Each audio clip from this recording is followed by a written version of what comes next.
memahami debit and credit. Yang pertama di sini adalah aktiva. Di sini ada posisi debit dan posisi kredit. Kalau bertambah itu selalu di posisi debit. Kalau berkurang selalu di posisi kredit. Kemudian yang kedua hutang. Kalau bertambah itu selalu pada posisi kredit. Kalau berkurang selalu pada posisi debit. Modal, kalau bertambah selalu pada posisi kredit, kalau berkurang selalu pada posisi debit. Kemudian penjualan, kalau bertambah selalu pada posisi kredit, ya. Kalau berkurang selalu pada posisi debit.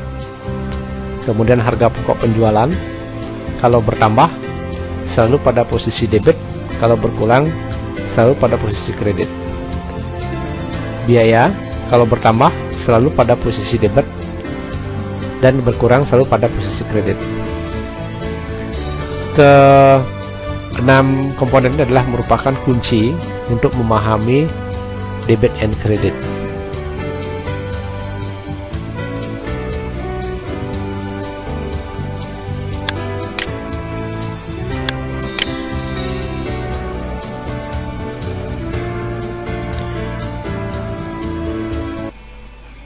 Dari keterangan di atas tadi, kita akan mencoba melakukan transaksi di mana Tuan A menyetor modal awal sebesar 200 juta dan langsung ditaruh di bank. Jurnalnya adalah di mana bank bertambah sebesar 200 juta, kemudian modal juga bertambah sebesar 200 juta. Bank itu adalah bagian dari aktiva, itu bertambah selalu di posisi debit, ya. Kemudian modal, ya, itu bertambah selalu di posisi kredit.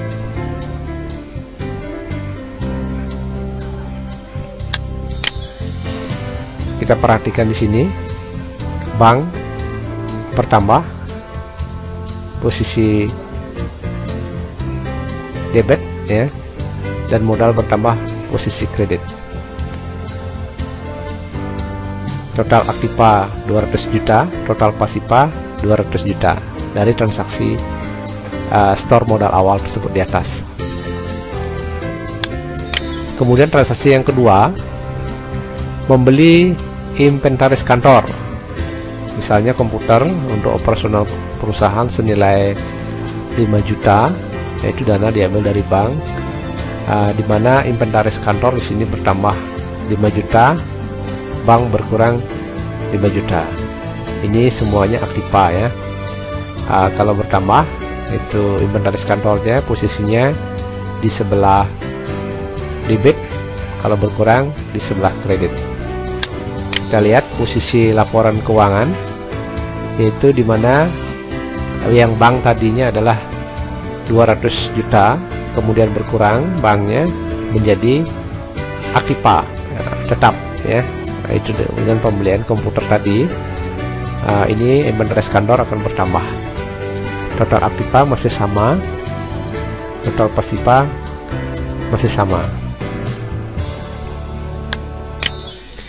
Kemudian transaksi yang ketiga, di mana menyewa tempat usaha sebesar 20 juta untuk 2 tahun. Nah, dana diambil dari bank, yaitu sewa dibayar di muka 20 juta pada bank, ya. Bank berkurang 20 juta. Itu aktiva bertambah, aktiva berkurang. Kita lihat posisi neraca, di mana posisi bank itu berkurang dari 195 juta menjadi 175 juta, dan pembayaran di muka bertambah menjadi 20 juta, ya. Sedangkan posisi aktiva sama pasiva masih sama. Untuk transaksi yang keempat, misalnya membeli barang dagangan secara kredit untuk dijual seharga 30 juta. Nah, dengan membeli barang secara kredit berarti persediaan barang kita bertambah sebesar 30 juta, Kemudian hutang dagang kita bertambah 30 juta. Di sini aktiva bertambah ya, yaitu persediaan. Kemudian hutang bertambah yaitu di sebelah kredit. Kita lihat laporan posisi keuangannya. Nah, di mana di sini persediaan bertambah sebesar 30 juta ya. Kemudian hutang bertambah sebesar 30 juta. Nah, berarti aset atau kekayaan perusahaan sudah bertambah dari 200 juta menjadi 230 juta. Sumbernya dari mana? Dari hutang usaha. Transaksi yang kelima, di sini barang yang dibeli seharga 30 juta tadi kemudian dijual secara kredit sebesar 50 juta. Yaitu barang tadi dibeli 30 juta kemudian dijual 50 juta secara kredit, maka menimbulkan piutang usaha. Piutang usaha sebesar 50 juta pada penjualan ya. Di sini piutang bertambah sebesar 50 juta, kemudian penjualan bertambah sebesar 50 juta. Harga pokok penjualan bertambah ya. Kemudian persediaan barangnya berkurang. Kita lihat posisi neraca. Di sini piutang bertambah ya. Piutangnya bertambah sebesar 50 juta. Kemudian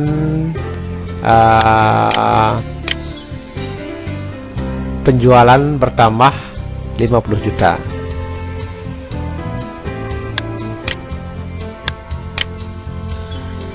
Di sini ada persediaan barang berkurang sebesar 30 juta. Terus menjadi harga pokok penjualan.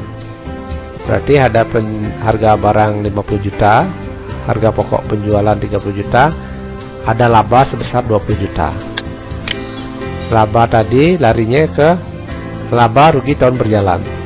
Yaitu tadi ada piutang usaha, ada laba sebesar 20 juta. Nah, jadi posisi keuangan menjadi 250 juta untuk total aktiva. Terus total pasiva 250 juta. Dimana penambahan tadi karena ada laba.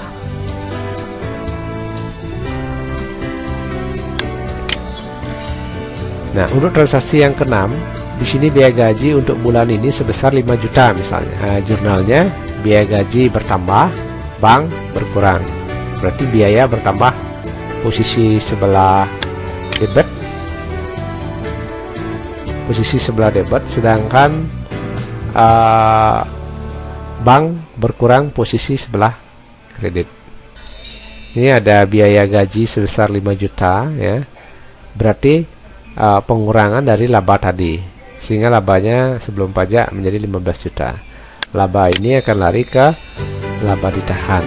Nah, berarti ada pengurangan karena pengurangan laba dan pengurangan bank tadi yang sebelumnya 175 juta menjadi 170 juta. Berarti kekayaan perusahaan berkurang menjadi 245 juta karena ada biaya gaji. Demikian sedikit pemahaman tentang debit dan kredit. Semoga dapat dimengerti. Terima kasih.